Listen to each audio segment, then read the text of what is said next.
যে প্রতীক ছাড়া, নমিনেশন ছাড়া আমরা যারা গণতন্ত্রের জন্য লড়াই করেছি, যারা দলের জন্য জীবন হাতে নিয়ে মানে লড়াই করেছি, মাসের পর মাস জেল খাটছি, রিমান্ডে থানায় থানায় বেঞ্চে বসায় রাখছে, তাদের জীবনটা আল্লাহ কিভাবে শেষ করে, কোন স্বীকৃতির মাধ্যমে আল্লাহ শেষ করে, এটা আমার দেখার ইচ্ছা আছে। আমার বাবা মার প্রত্যাশার কারণেই আমি নমিনেশন না চেয়ে, মনোনয়ন প্রত্যাশী না হয়ে স্বতন্ত্রভাবে অদূর ভবিষ্যতে আমি ট্রাই করব। বিএনপি থেকে যদি আপনাকে নমিনেশন না দেয় অথবা মূল্যায়ন না করা হয়, সেক্ষেত্রে আপনি যদি স্বতন্ত্রে দাঁড়ান, তাহলে আপনি কি মনে করেন যে আপনার এলাকায়, আপনার নির্বাচনী এলাকায় সাধারণ ভোটাররা আপনাকে স্বাগত জানাবে? আমি তো আপনাকে একটা কথা স্পষ্ট করে বললাম যে বিএনপির কাছে এ যাবৎ নমিনেশন চাওয়া 91 সাল থেকে শুরু করে আপনার রীতিমতো 22শে জানুয়ারি থেকে শুরু করে 8 থেকে শুরু করে 18 সাল এবং বর্তমান কাল পর্যন্ত নমিনেশন চেয়ে আমি পাই নাই। এরপরে নমিনেশন আমি পাবো এটা আমি কখনোই বিশ্বাস করি না।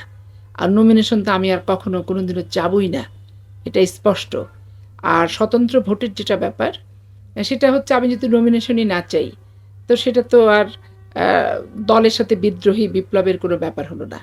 আমি সব দিক থেকে দলের সাথে নিজেকে গুটায় নেব, নিয়ে আমি আমার বাবার বাড়ির এলাকাটার সিটটাতে আমি এটাকে একবার জীবনের মৃত্যুর আগে আমি চেষ্টা করব যে স্বতন্ত্র ভোট করে জনগণের মন জয় করিয়ে যদি জয় আমি করতে পারি, নির্বাচিত হতে পারি, তাহলে স্বতন্ত্র এমপি হিসেবে পার্লামেন্টে জনগণের জন্য কি করা যায়, আর ওই সিটটা স্বতন্ত্র নির্বাচিত প্রতিনিধি হওয়ার পরও দারিদ্র, দুর্নীতি, দুর্বৃত্তায়নের বিরুদ্ধে যুদ্ধ করে শিক্ষাক্ষেত্রে একটা প্রকৃত শিক্ষা প্রতিষ্ঠানগুলোতে তৈরি করে এবং মেধাবী ছাত্র থেকে শুরু করে তরুণ সমাজকে সত্যিকার অর্থে একটা সুনাগরিক হওয়ার যে গুণাবলীগুলো থাকা দরকার, সেই নির্বাচিত আমার যে এলাকাটা থাকবে, সেইটাতে আমি নিজের মনের মাধুরী মেশাই এই জিনিসগুলো প্রতিফলিত করার চেষ্টা করব। সেখানে মাদক ব্যবসাও থাকবে না, মাদক আসক্তও থাকবে না, সেখানে নকলও থাকবে না এবং ফেলও থাকবে না। এবং জেলার ভিতরে যতগুলো মেধাবী বৃত্তি থেকে স্কলারশিপ থেকে শুরু করে সেখানে যাতে ওই লালপুর বাগাতিপাড়ার স্থানটা সর্বোচ্চে থাকে, সেই চেষ্টাটা আমি করব। এবং আমি নিজে সৎ শাসন, সৎ হচ্ছে মানুষের যে সততার একটা নজির আমি স্থাপন করতে চাই। এটা নিজের নির্বাচনী এলাকা ছাড়া কখনোই হয় না। নিজের মন মতো নিজের সংসার সাজানো একটা রাজনৈতিক কর্মীর যে প্রত্যাশা, এই প্রত্যাশাটা নিজে নির্বাচিত না হলে কখনোই ওর ঘর যে গোছায় দেওয়া যায় না।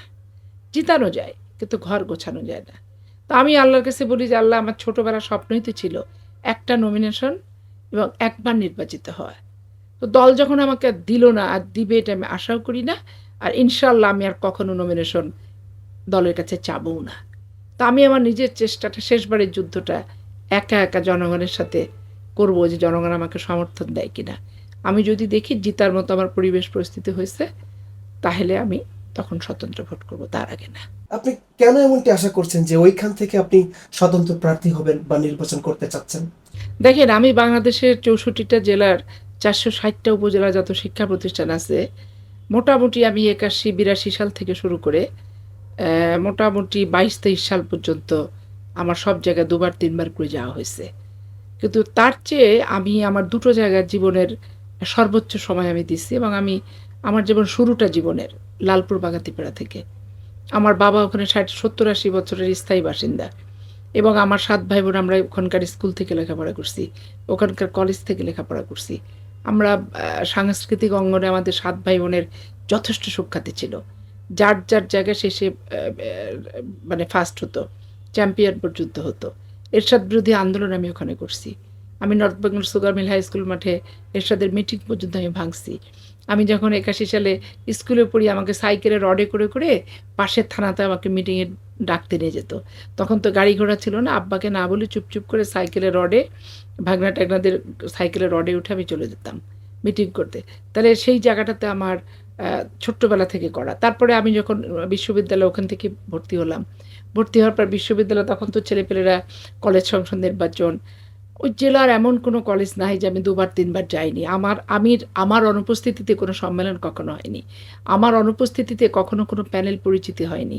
সমস্ত কলেজের শিক্ষা প্রতিষ্ঠানগুলোতে ঘুরে ঘুরে আমি মনের মাধুরী মেশায় তাদের বিজয়ী হোক সেই প্রচেষ্টা করছি, উপস্থিত হয়েছি, গেছি। তো এখন যারা ওইখানকার নেতৃত্বে আছে সব কিন্তু আমার তাদের সাথে যাওয়া সম্পর্ক, ছোটবেলার রাজনীতি করার এই সম্পর্ক। আর বিয়েটা হয়েছে সেটা ওখানেই হয়েছে, ওই 94 সালে ওখানেই আমার বিয়ে হয়, ওখান থেকে আমি শ্বশুরবাড়িতে আসি। তো এখন ওইখানকার মানুষের প্রতি আমার একটা মায়া আছে অনেক।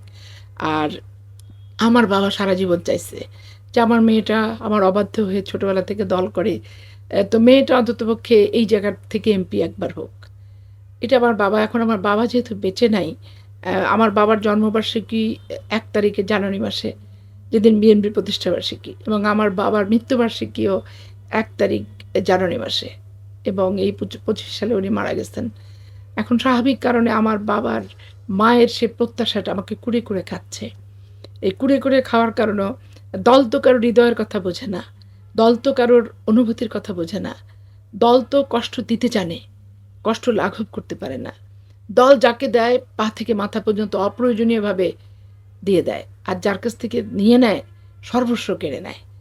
তো স্বাভাবিক কারণ এটাই হচ্ছে বাংলাদেশের প্রত্যেকটা রাজনৈতিক সংগঠনের কালচার। একটা দল তো কাউকে এমনভাবে লিফটে করে তুলে নিয়ে এসে শীততাপ নিয়ন্ত্রিত কক্ষে বসে এত পোস্ট দিচ্ছে যে পোস্টের ভার তার দেহের ভারের চেয়ে পোস্টের ভার বেশি। তো এরকম একটা জায়গায় যুদ্ধ তো হলো, দল করার কারণে যুদ্ধ হলো আওয়ামী লীগের সাথে, দল করার কারণে যুদ্ধ হয় জামাতের সাথে, দল করার কারণে যুদ্ধ হয় স্বৈরাচার শেখ হাসিনার সাথে, দল করার কারণে যুদ্ধ হয়েছে স্বৈরাচার এরশাদের সাথে। তো এই যুদ্ধের মূল্যায়ন, ফলাফল শেষ বিকেলে এসে তো জিরো। তা আমি ওই জিরো, এই শূন্যকে আমি শূন্য নিয়ে পৃথিবী থেকে বিদায় নিতে চাই না। আমি শূন্যের পাশে আরও 10 বসাতে পারি কিনা, 100 করতে পারি কিনা, এইটা আমার জীবনের একটা প্রতিজ্ঞা।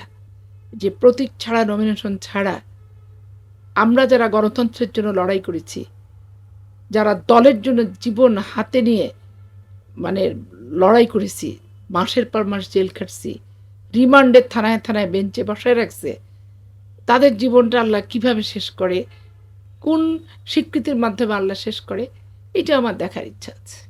আমার বাবা মার প্রত্যাশার কারণেই আমি নমিনেশন না চেয়ে, মনোনয়ন প্রত্যাশী না হয়ে স্বতন্ত্রভাবে অদূর ভবিষ্যতে আমি ট্রাই করব। ইনশাল্লাহ আমি ট্রাই করব, এবং আল্লাহ যদি সহায় হন তাহলে নিশ্চয়ই জনগণ আমার সব কিছু জানে, ভালো মন্দ। যদি রেজাল্ট একটা চলে আসতেও পারে, আমার বাবা মার শেষ জীবনের শেষ প্রত্যাশাটা অন্তত পক্ষে মেয়ে হিসেবে আমি পূরণ করব। কারণ আমি আমার বাবা মার একটা অশান্তি ছিলাম। আমি যখন এরশাদকে মারছি তখন আমার বাসায় পুলিশ আসছে, আমাকে আখের খেতে 7 দিন লুকায় থাকতে হয়েছে। আমার বাবা একজন উচ্চপদস্থ কর্মকর্তা, তার মেয়ে এরশাদ চাকরি করে, আমার বাবা তার মেয়ে এরশাদকে পিটায় কুঠুরের ভয়ে 7 দিন লুকায় থাকছে। এটা আমার বাবা অনেক কড়া ছিলেন। এগুলা স্মৃতি তো খুব বেদনাদায়ক, মানে স্মৃতি তুমি বেদনা, সোজা কথা।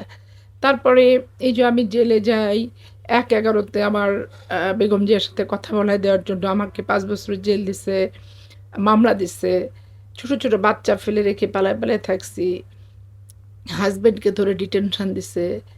তো এইগুলো তো বাবা মা কষ্টগুলো দেখছে চোখে। সবসময় বলতো যে মা তুমি আর যাই হও, যত কষ্ট করো তুমি এই জায়গায় একবার আল্লাহ যাতে তোমাকে এমপি হয় আমি দেখে যেতে পারি। তো আমার বাবা মা দেখে যেতে পারলো না, কিন্তু বাবা মার প্রত্যাশার, দলের প্রত্যাশার চেয়ে অতিরিক্ত করছি। এখন দেখি আল্লাহ বাবা মার প্রত্যাশাটা আমাকে দিয়ে পূরণ করে কিনা।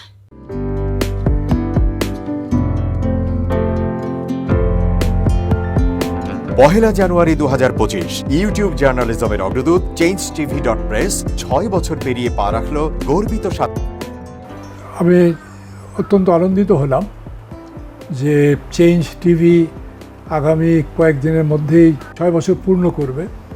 আর হাঁটি হাঁটি পা পা করে চলা শুরু করে এখন সে বেশ দৌড়াদৌড়ি করছে বলা যেতে পারে।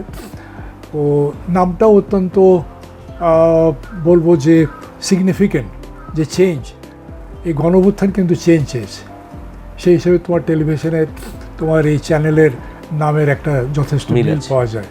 আমার প্রত্যাশা যে এই গণ অভ্যুত্থানের যে প্রত্যাশা, যে আশা আকাঙ্ক্ষা, চেঞ্জ টিভি সেটিকে এগিয়ে নিয়ে যাবে। তোমাকে শুভেচ্ছা। চেঞ্জ টিভি যারা সম্পৃক্ত আছেন, যারা কর্মী আছেন, সামনে পেছনে সকলকে আমার শুভেচ্ছা।